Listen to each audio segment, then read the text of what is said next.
ये रहा प्रधानमंत्री किसान सम्मान निधि PMKISAN योजना के लाभार्थी स्थिति, बेनिफिशियरी स्टेटस और 20वीं किस्त की जानकारी चेक करने का पूरा स्टेप बाय स्टेप गाइड, जिसे किसान भाई आसानी से फॉलो करके 2000 रुपए की किस्त की स्थिति देख सकते हैं। PM किसान लाभार्थी स्थिति जांचने की स्टेप बाय स्टेप प्रक्रिया। 1. आधिकारिक वेबसाइट पर जाएं। अपने मोबाइल या कंप्यूटर में ब्राउजर खोलें। आधिकारिक वेबसाइट खोलें।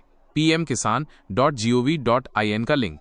ध्यान दें, किसी भी फर्जी वेबसाइट से बचें और केवल आधिकारिक वेबसाइट का ही उपयोग करें। 2. फार्मर्स कॉर्नर सेक्शन में जाएं। होम पेज पर फार्मर्स कॉर्नर नाम का सेक्शन ढूंढें। इसमें कई विकल्प होते हैं, जैसे new farmer registration, edit Aadhaar details, beneficiary status. 3. Beneficiary status पर क्लिक करें। बेनिफिशियरी स्टेटस विकल्प पर क्लिक करें। यह पेज आपको लाभार्थी स्थिति देखने वाले पेज पर ले जाएगा। 4. जरूरी विवरण भरें। अब आपसे निम्न में से कोई एक विवरण भरने को कहा जाएगा। आधार नंबर, पंजीकृत mobile number, registered mobile number, bank खाता नंबर, बैंक अकाउंट नंबर। अपनी सुविधा के अनुसार सही विकल्प चुनें और सटीक जानकारी दर्ज करें। 5. CFTCH कोड भरें। एक कैप्चा कोड दिखाई देगा जिसे सुरक्षा के लिए भरा जाता है। इसे ध्यानपूर्वक भरें। यदि समझ में ना आए तो रिफ्रेश करें। 6. गेट डेटा या सबमिट बटन पर क्लिक करें। सभी जानकारी भरने के बाद गेट डेटा या सबमिट बटन पर क्लिक करें। 7. अपनी स्थिति देखें। यदि जानकारी सही है तो आपकी स्क्रीन पर निम्न विवरण दिखाई देंगे। किसान का नाम, पंजीकरण की स्थिति, स्वीकृत, लंबित आदि, किस्त की स्थिति, पहली से 20वीं तक की जानकारी, बैंक खाते की जानकारी, eKYC स्थिति। यदि कोई दिक्कत है तो उसका कारण भी, जैसे eKYC पूर्ण नहीं, बैंक खाता आधार से लिंक नहीं आदि। 8. 20वीं किस्त की जानकारी देखें। 20वीं किस्त की स्थिति इस प्रकार दिखेगी। जमा हो गई है, क्रेडिटेड, तारीख और 2000 रुपए की राशि के साथ। प्रक्रिया में है, पेंडिंग, रद्द की गई है, रिजेक्टेड, कारण सहित। 9. कोई समस्या हो तो समाधान करें। eKYC लंबित है। वेबसाइट से OTP द्वारा या CSC सेंटर जाकर बायोमेट्रिक KYC पूरा करें।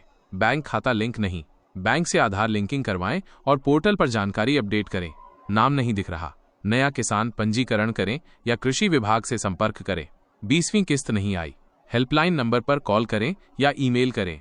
01123381, 092155526, 11800115526। pmkisan-isit@gov.in। 10. स्क्रीनशॉट या प्रिंट लें। वैकल्पिक, भविष्य के रिकॉर्ड के लिए स्थिति का स्क्रीनशॉट या प्रिंट निकाल सकते हैं। ये जरूरी सुझाव, हमेशा सरकारी वेबसाइट का ही इस्तेमाल करें। जानकारी भरने से पहले सही विवरण, आधार, मोबाइल अकाउंट जांच लें। किस्त की स्थिति नियमित जांचते रहें, विशेषकर जून जुलाई के दौरान। किसी परेशानी की स्थिति में कॉल या ईमेल से सहायता लें। नवीन किसानों के लिए पंजीकरण प्रक्रिया। यदि आप पहले से पंजीकृत नहीं हैं तो ये करें। 1. pmkisan.gov.in का लिंक पर जाएं। 2. न्यू फार्मर रजिस्ट्रेशन पर क्लिक करें। 3. आधार नंबर और मोबाइल नंबर दर्ज करें। 4. OTP से सत्यापन करें। 5. पूरा फॉर्म भरें। नाम, पता, बैंक खाता, भूमि जानकारी। 6. दस्तावेज अपलोड करें। आधार कार्ड, बैंक पासबुक, जमीन के कागज। 7. सबमिट करें। राज्य सरकार द्वारा सत्यापन के बाद आपकी अगली किस्त जुड़ जाएगी। 20वीं किस्त से जुड़ी विशेष जानकारी जून 2025 के अनुसार 30 जून 2025 तक 20वीं किस्त की आधिकारिक घोषणा नहीं हुई है। मीडिया रिपोर्ट्स के अनुसार किस्त जून के अंत या जुलाई की शुरुआत में आ सकती है। समय रहते eKYC और बैंक विवरण अपडेट करवा लें ताकि 2000 रुपए की किस्त समय पर मिल सके।